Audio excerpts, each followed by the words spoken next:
जो दुनिया की कदीम तरीन अक़वाम के लिस्ट में सरे फहरिस्त है।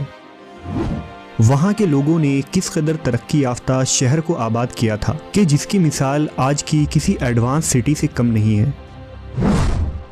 हिंदुस्तान के शुमाल मगरिब में आबाद इस कौम की तरफ किस नबी को मबूस किया गया था, और जब उन लोगों ने उस नबी को शहीद किया तो उनका क्या अंजाम हुआ।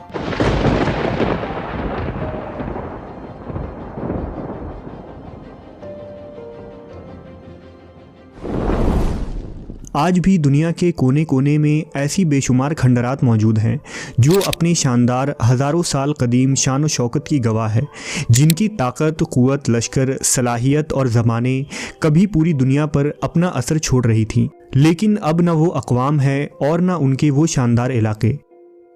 उन अक़वाम ने फितरत, हादसों, हमला आवरों और तकदीर के साथ हर लम्हा जंग लड़ी।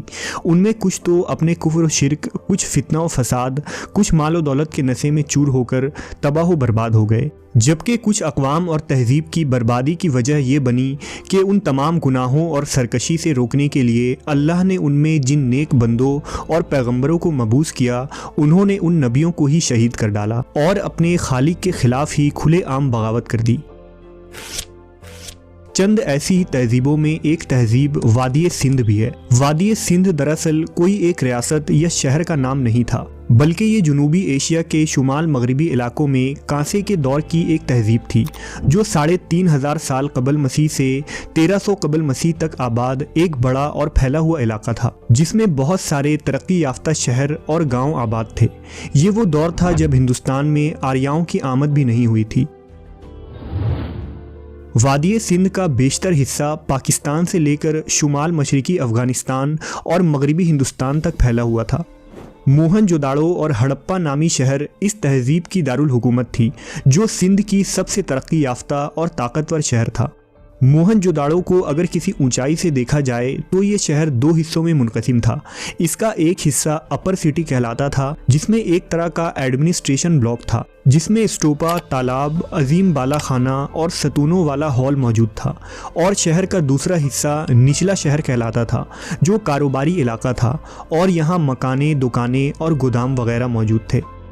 तारीख बताती है कि सिंध का ये अजीम शहर पूरे 1000 बरस तक बड़ी शान व शौकत और आन बान से जिंदा रहा। मोहनजोदाड़ो के गलियों का एक जैसी तर्ज तामीर, मियारी साइज़ की ईंटों का इस्तेमाल, गोदाम और नाली नकासी वगैरह का बेहतर इंतज़ाम इस शहर को उस ज़माने के एतबार से एक जदीद शहर साबित करती है।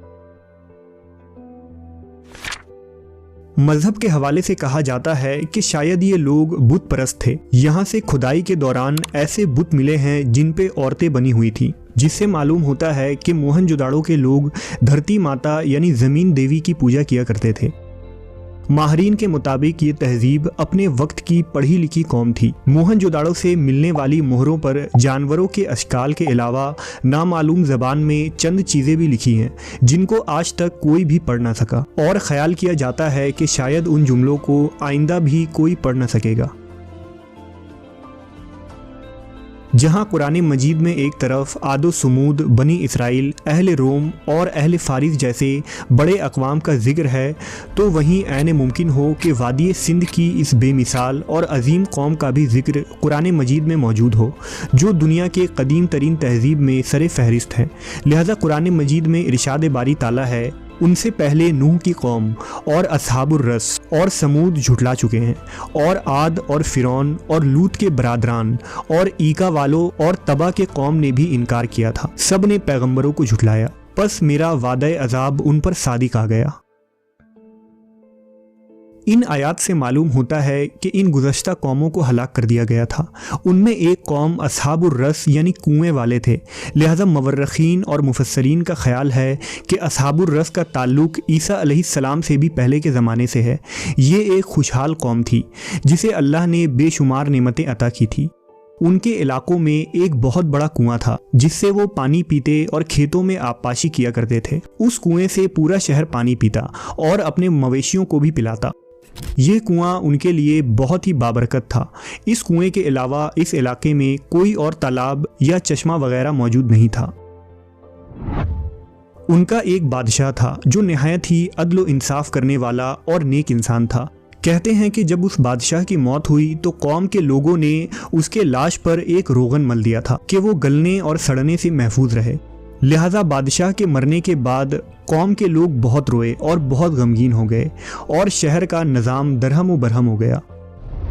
लिहाजा शैतान को एक अच्छा मौका मिला और वो बादशाह के जिस्म में दाखिल हो गया। लिहाजा बादशाह के जिस्म से आवाज़ आई कि मैं मरा नहीं हूँ, बल्कि मैं कभी नहीं मरूंगा।